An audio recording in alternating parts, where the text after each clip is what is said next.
मंत्र संख्या 12। अंधं तमा प्रविशन्ति ये असंभूतिम् उपासते तथा भूया इव ते तमा ये उ संभूत्यामृता। यहाँ पर अनुवाद में बता रहे हैं कि जो लोग क्या हैं, जो लोग अज्ञानी हैं, जो लोग देवताओं की पूजा करते हैं, वो लोग अज्ञान के अंधकार में गहनतम क्षेत्र में प्रवेश करते हैं। और उनसे भी आगे कौन लोग होते हैं? जो निर्विशेषवादी हैं, यानी कि जो लोग ब्रह्म की पूजा करते हैं, वो उनसे भी आगे हैं और वो इनसे भी गहनतम अंधकार में के क्षेत्र में जो है प्रवेश करते हैं। अब यहाँ जो एक वर्ड यूज़ हुआ है इस मंत्र में, असंभूति, मतलब कि जो लोग स्वतंत्र नहीं हैं, और संभूति मतलब जो कि पूर्ण परमेश्वर है, जो कि स्वतंत्र है। तो वो उन लोगों के लिए क्या बता रहे हैं? वो कौन है? परम पुरुष भगवान है। और ये जो असंभूति है, ये व्यक्तियों का सूचक है जो पूर्णतया क्या है, मतलब बंधा हुआ है ना। और भगवान क्या है? स्वतंत्र हैं। भगवत गीता के 10वें अध्याय के दूसरे श्लोक में भगवान श्री कृष्ण कहते हैं, क्या कहते हैं? नामे विदुह सर्गणाः प्रभवं नाम हर्षया अहम मार्दीहि देवानां महर्षीणां च सर्वशः। इसका मतलब ये है कि ना तो देवतागण, जितने भी देवता हैं, देवतागण, महर्षिगण, और जो मेरी उत्पत्ति है ना, महर्षिगण मेरी उत्पत्ति अथवा विभूतियों को नहीं जान पाते। मतलब चाहे देवता हो, चाहे ऋषिगण हो, चाहे महर्षिगण हो, वो मेरी, मतलब भगवान श्री कृष्ण अपने बारे में बोल रहे हैं कि मेरी जो है उत्पत्ति, मतलब वो पैदा होते हैं, उत्पन्न होते हैं, उसके बारे में। और विभूति कहते हैं जो कि कोई एक शक्ति लेकर, कुछ किसी तरह की शक्ति से संपन्न, जो भगवान के अंश या कुछ भी होते हैं, उनके बारे में कोई नहीं जान पाते। तो और ये क्यों बोल रहे हैं? क्योंकि वो भगवान कह रहे हैं कि मैं देवताओं और मुनियों का क्या हूँ? उद्गम हूँ, मैं ही मूल हूँ, है ना। मैं ही मतलब मूल हूँ, स्टार्टिंग में ही हूँ। और बता रहे हैं कि जो देवताओं और महर्षियों तथा योगियों के पास जो शक्तियाँ हैं, वो भी मेरे द्वारा ही प्रदान की गई हैं। मतलब ये है ना कि जो लोग देवताओं की पूजा करते हैं, उनसे कुछ वर मांगते हैं, उनकी वो मनोकामना पूरी कर देते हैं। तो ये बोल रहे हैं कि भगवान कह रहे हैं कि उनका मूल तो मैं ही हूँ और मेरे से ही उनका उद्गम हुआ है। आगे बता रहे हैं कि उन्हें जो है शक्तियाँ भी मेरे द्वारा ही प्रदान की गई हैं। और लेकिन क्या है, वो जो शक्तियाँ हैं, वो शक्तियाँ क्या हैं, उनमें वो सीमित हैं। मतलब कुछ पर्टिकुलर कार्य ही कर सकते हैं। हाँ, जैसे कि अग्निदेव हैं, अग्निदेव का कार्य क्या है? अग्नि पर कंट्रोल कर सकते हैं, जला सकते हैं, बुझ सकते हैं, फैल सकते हैं, है ना। तो ये जैसे वर्षा के लिए हैं, मेघ मतलब वो क्या कर सकते हैं? बारिश कर सकते हैं, कम कर सकते हैं, ज़्यादा कर सकते हैं। तो हर चीज़ के लिए कुछ शक्तियाँ, हर देवताओं को, ऋषियों को कुछ शक्तियाँ प्रदान की गई हैं, जो कि क्या हैं? सीमित हैं, है ना। और आगे बता रहे हैं कि भगवान कृष्ण जो है जब पुरुष अवतार लेते हैं, तो उनकी अंतरंगा शक्ति के थ्रू लेते हैं। वो अंतरंगा शक्ति उनके लिए मतलब हेल्प करती है। अब यहाँ पे ना आगे दो वर्ड्स को यूज़ किया है, एक है सापेक्ष और एक है निरपेक्ष। अब सापेक्ष क्या होता है, निरपेक्ष क्या होता है? सापेक्ष मतलब जब हम किसी वस्तु को याद कर रहे हैं, किसी वस्तु को हम बोल रहे हैं, जैसे किसी देवता के बारे में हम बात कर रहे हैं, लेकिन जैसे हनुमान जी की, हम सपोज़ करो हनुमान जी की बात कर रहे हैं, तो हनुमान जी की बात करते करते हम और उनसे संबंधित, हनुमान जी से संबंधित कौन है? श्री राम। क्योंकि हनुमान हर समय किसको भजते हैं? मैं राम संग भजता तुम्हारा सदा नाम। तो श्री राम की याद आती है, और श्री राम से हमें जानकी माता की याद आती है, अयोध्या की याद आती है। तो सापेक्ष का मतलब ये है कि किसी चीज़ के बारे में या जब हम मतलब बात करते हैं तो उसके थ्रू जो मतलब, और दूसरी चीज़ है यहाँ पर देवता हैं तो देवताओं को सुचारू रूप से शक्तियाँ प्रदान करने वाले भगवान की बात। सापेक्ष। निरपेक्ष कौन है? जिनका कि किसी से कोई मतलब नहीं है, जो कि स्वतंत्र हैं और अपने अपने अपने अपने आप जो कुछ कार्य करते हैं, स्वतंत्र इंडिपेंडेंटली जो कार्य करते हैं, दैट इज़ निरपेक्ष। अब यहाँ पे जो आगे बता रहे हैं, दार्शनिक बोल रहे हैं। दार्शनिक कौन है और भक्त। दार्शनिक यानी कि तत्वदर्शी। तत्वदर्शी मतलब तत्वों को ज्ञान रखने वाले। अब तत्वदर्शी में क्या है, निर्विशेषवादी हैं, सगुणवादी हैं, है ना। और जो हमारे भक्त हैं वो क्या है, कृष्ण भक्त। वो क्या करते हैं, अनन्य भक्ति करते हैं भगवान की। तो निर्विशेषवादी जो जो लोग हैं, ये जो है हमारे, ये क्या करते हैं, निर्विशेषवादी ब्रह्म और परमात्मा में लीन रह मतलब होने की सोचते हैं। मतलब वो सोचते हैं कि ब्रह्म ही क्या है, पूर्ण रूप है, जबकि क्या है, ब्रह्म क्या है, भगवान के शरीर का तेज है ना। भगवान के शरीर का तेज को हम क्या कहते हैं, ब्रह्म कहते हैं। और निर्विशेष में जो है वो परमात्मा और ब्रह्म को मानते हैं। सगुण में क्या है कि भगवान के रूप, गुण और लीलाओं को जो मानते हैं, साकार रूप को जो मानते हैं, यानी कि जो भगवान के श्री कृष्ण के भक्त जो हैं, जो अनन्य भक्ति करते हैं, वो लोग किस में आते हैं, सगुणवादियों में आते हैं। तो ये बोल रहे जो निर्विशेषवादियों को जो उसमें मानते हैं, जो ब्रह्म को मानते हैं, उनको सिर्फ आधा अधूरा ज्ञान होता है और वो कभी भी मुक्ति के द्वार तक नहीं पहुंच पाते। आगे बता रहे हैं कि भगवत गीता के 7वें अध्याय के 20 से लेकर 23 तक के जो श्लोक हैं उनमें बताया जा रहा है कि जो लोग निर्विशेषवादी हैं वो लोग क्या करते हैं, अपनी इंद्रिय तृप्ति को संतुष्ट करने के लिए देवताओं की शरण ग्रहण करते हैं। और जो लोग देवताओं की शरण ग्रहण करते हैं उनसे जो फल प्राप्त होते हैं वो भी क्या बता रहे हैं यहाँ पे, वो भी क्या है, मतलब कुछ समय के लिए रहते हैं। क्यों? क्योंकि भगवान, वो जो देवता हैं वही कुछ समय के लिए हैं, मतलब उनकी भी आयु जो है थोड़ी लंबी होती है, लेकिन क्या है, वो उनकी आयु भी मतलब समाप्त होती है।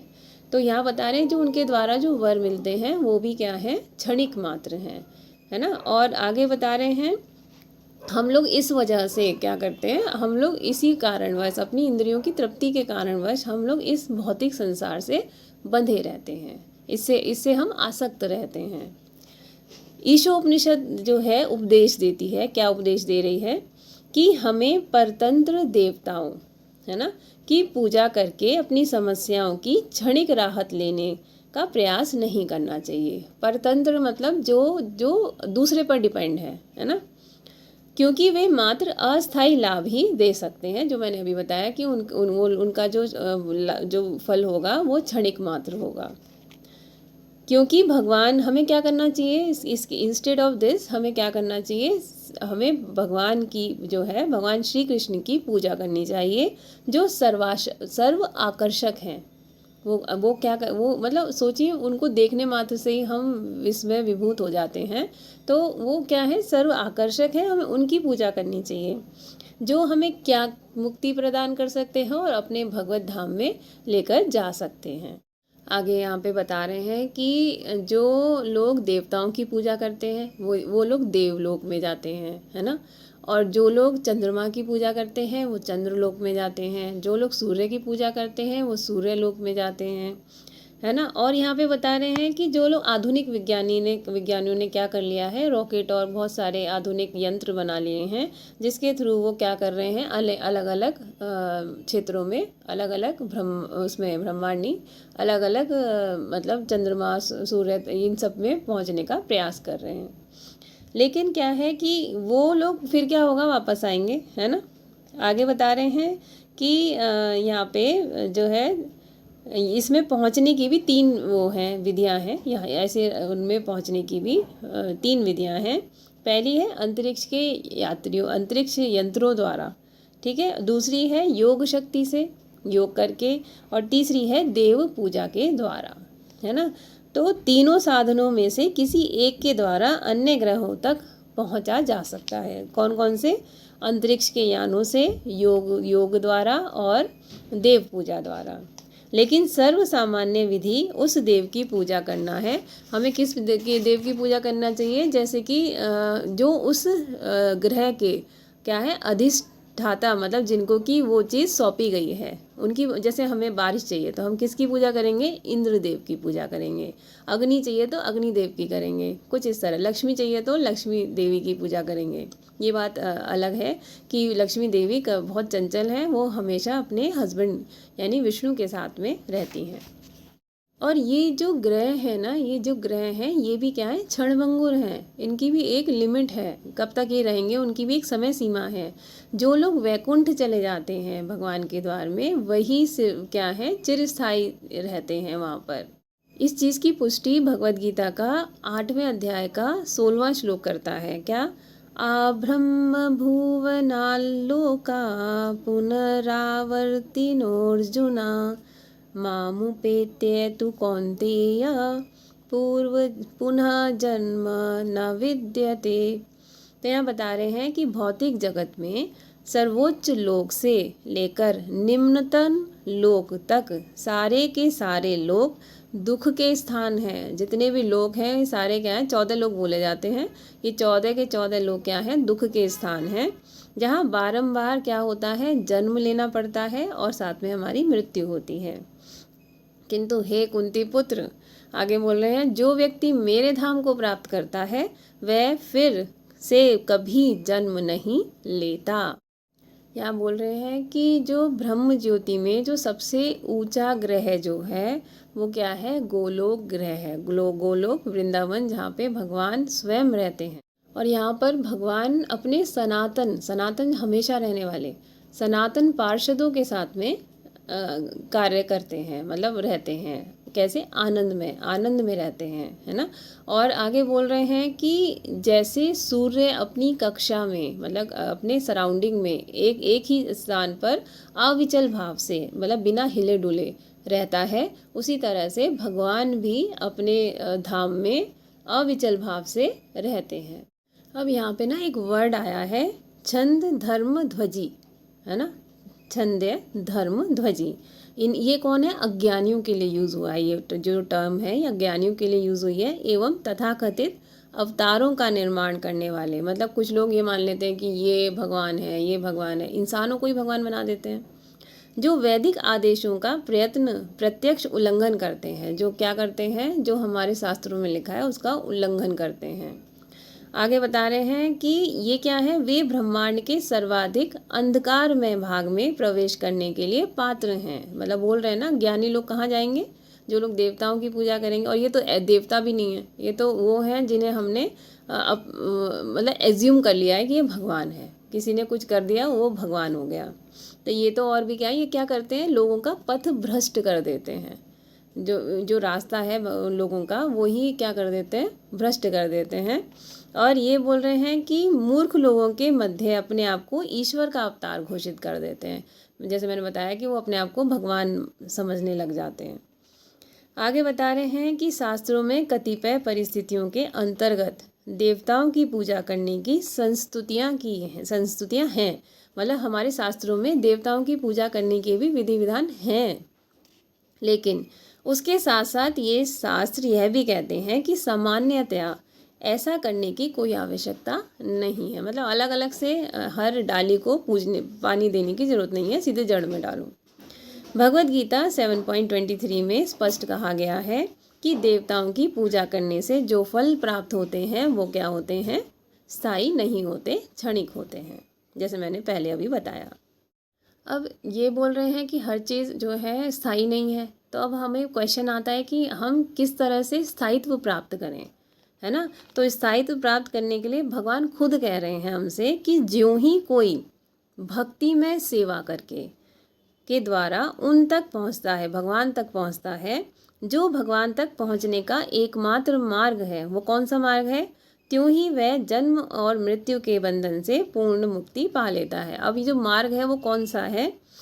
भव बंधन से मोक्ष का मार्ग, भगवत भक्ति मतलब भक्ति का मार्ग है, के द्वारा प्राप्त ज्ञान तथा वैराग्य। ज्ञान है और वैराग्य भी होना चाहिए, मतलब आसक्ति नहीं होनी चाहिए चीज़ों के प्रति, के सिद्धांतों पर पूरी तरह निर्भर करता है। मतलब भक्ति करने से हमें ज्ञान मिलेगा और हमें क्या होना चाहिए, वैरागी भी होना चाहिए। तब हम क्या कर सकते हैं, भगवान के धाम तक स्थायित्व में जा सकते हैं। स्थायित्व मतलब हमेशा रहने वाला, शाश्वत।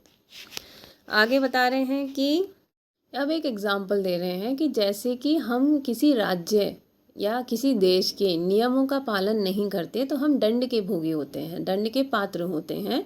उसी तरीके से जब हम भगवद गीता, भागवतम, शास्त्रों की बातें नहीं मानते, भगवान जो बोल रहे हैं वो नहीं सुन रहे हैं, तो हम भी दंड पाने के मतलब योग्य हैं। तो यहाँ बोल रहे हैं भगवद गीता का 16वें अध्याय का 19 और 20 श्लोक क्या बोलता है, घोषित हो रहा है, मतलब कि स्टैंप लगा दी है कि धर्म प्रचारकों के वेश में ईर्ष्यालु असुर, मतलब इन्हें असुर बता दिया है, राक्षस बता दिया है, को नरक के गहनतम भाग में डाल दिया जाएगा। ईशो उपनिषद पुष्टि करता है, क्या पुष्टि कर रहा है कि ये छंद धर्म ध्वजी, जो मैंने बोला था, ज्ञानी लोग जो अपने आप को भगवान मानते हैं, केवल अपनी इंद्रिय तृप्ति के लिए चलाए जाने वाले गुरु के व्यापार के पूरा होने पर ब्रह्मांड के सबसे घृणित स्थान की ओर जाएंगे। मतलब इसमें भी ब्रह्मांड के भी जो सबसे बेकार स्थान है उनमें जाएंगे। तो सीधे सीधे ये यहाँ पे श्लोक में ये बताना चाह रहे हैं, क्या बताना चाह रहे हैं कि अगर आप देवताओं की पूजा करते हैं, भगवान की ब्रह्म ज्योति की पूजा करते हैं, तो आप गहनतम अंधकार वाले क्षेत्र में भेजे जाएंगे। और जो लोग धर्म ध्वजी हैं, मतलब वो अपने आप को भगवान सोच रहे हैं, तो वो और भी ब्रह्मांड के सबसे बुरे क्षेत्र में जाएंगे। हमें क्या करना चाहिए, हमें भक्ति द्वारा भगवान, ज्ञान प्राप्त करके भगवान और वैराग्य प्राप्त करके भगवान के धाम को जाना चाहिए। क्योंकि जितने भी देवता लोग हैं इनकी आयु भी निश्चित नहीं है, ये इनकी भी जन्म भी होता है, हर लोक में मृत्यु भी होती है। जो जिसको भजेगा वो उसके धाम पे जाएगा। हम अगर भगवान को भजेंगे तो भगवान के धाम पे जाएंगे। सीधे सीधे यहाँ पर ये बताया जा रहा है, भगवान ही इनके मूल हैं, भगवान से ही ये उत्पन्न हुए हैं। भगवान की उत्पत्ति और विभूतियों को कोई नहीं जान पाया है, ना देवतागण जान पाए हैं, ना ऋषि मुनिगण जान पाए हैं। तो भगवान क्या है, संचालक हैं, शाश्वत हैं। उन्हीं की पूजा करने से हम इस भव बंधन से ऐसी जगह जाएंगे जहाँ से हमें वापस नहीं आना पड़ेगा। तो इस श्लोक का मेन उद्देश्य है भगवान की अनन्य भक्ति। हरे कृष्णा।